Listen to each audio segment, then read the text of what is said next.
What's up, Black and White Army? My name's Rodrigo and this is Newcastle Mania, the channel made by fans, for fans, who live and breathe everything St. James Park. So get comfy, grab a cuppa if you need to, because today's story, it hits right in the heart of every Magpie supporter. You blinked, and the James Trafford saga ended in a way no one saw coming. After more than a year of talks, scouting missions, backroom plans, and real progress, the keeper, who was this close to joining Newcastle United, suddenly changed course.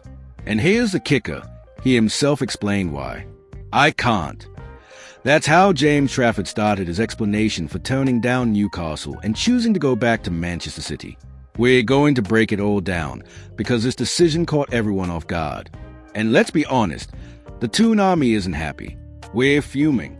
But first, just a quick word.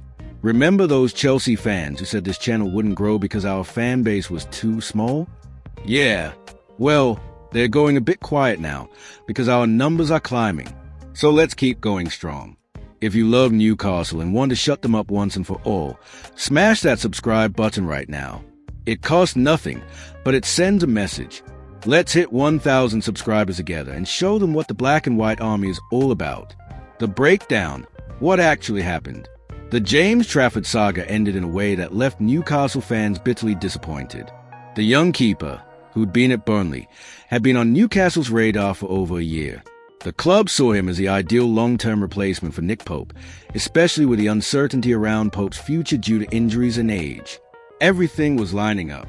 The terms with the player were practically sorted.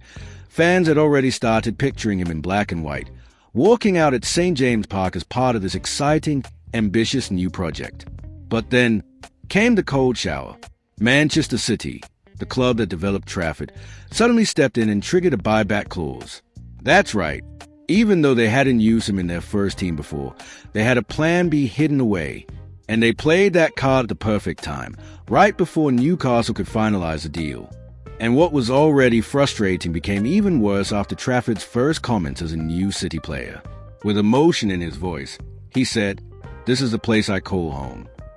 He went on to say it had always been his dream to return, that working under Pep Guardiola is privilege, and that there was no way he could say no to wearing the City shirt again.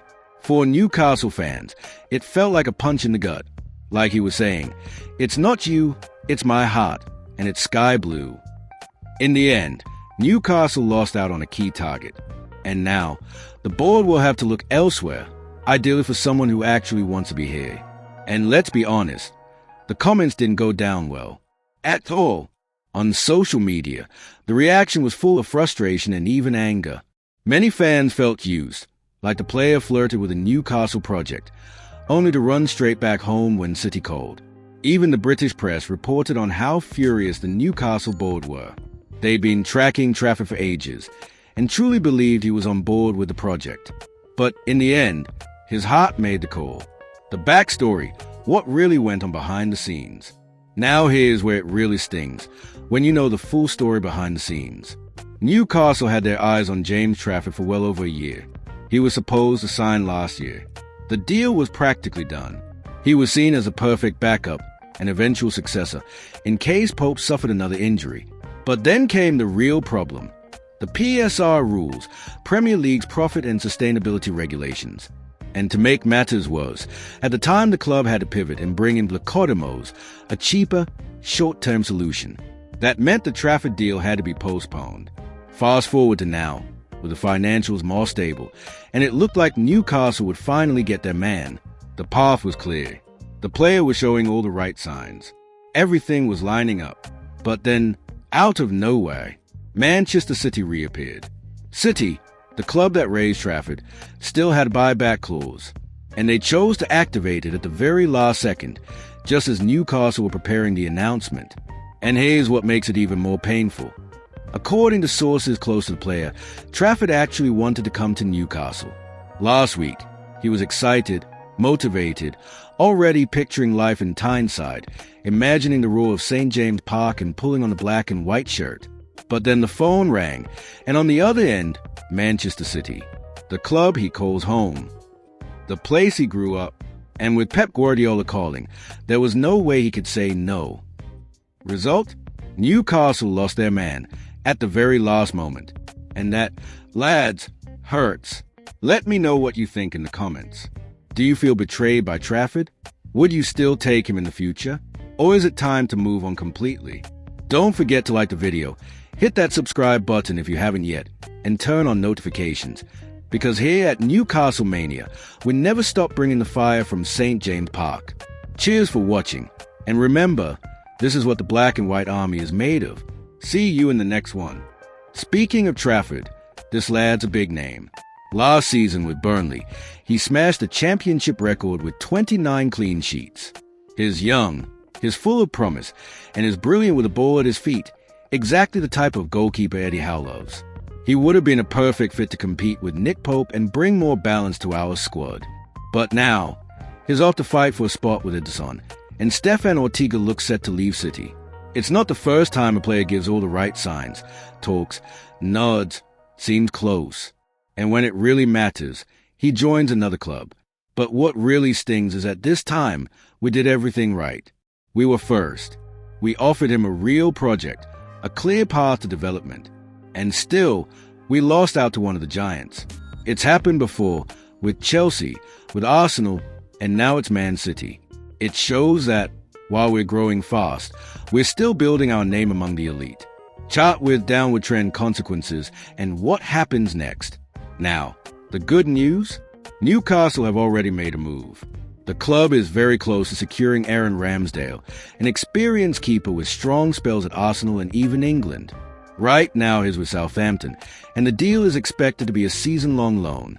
Sources say medicals are already being scheduled, so an official announcement could come any moment now. In other words, even without Trafford, we're not going to be short of options between the sticks. The board moved quickly, showing that the plan is solid and the squad remained competitive. And here's a big part.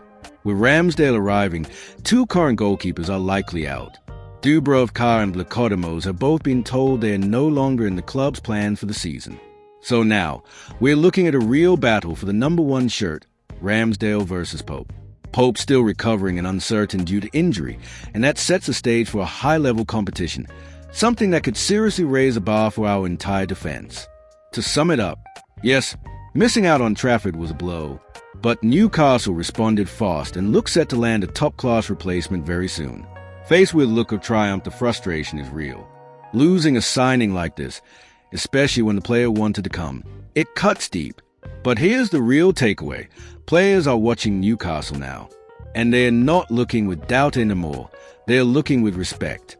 Young, exciting, and high-potential talents are seriously considering joining our club. That's the result of a proper project, smart management, and of course, the passion of the best fans in the world, you. We missed out on Trafford? Sure, but we're nowhere near losing direction. Speech balloon, now I want to hear from you. What did you make of Trafford's decision? Did he make the right call going back to City, or did he throw away the chance to grow in a club that truly believes in young players? Drop your thoughts in the comments. I read everything, and your opinion helps shape this channel. And of course, don't forget to leave a like, subscribe if you haven't yet, and hit that bell, because this transfer window is just heating up, and there's much more on the way. Massive thanks for watching all the way to the end. See you in the next one. Magpies, stay strong, because Newcastle's just getting started.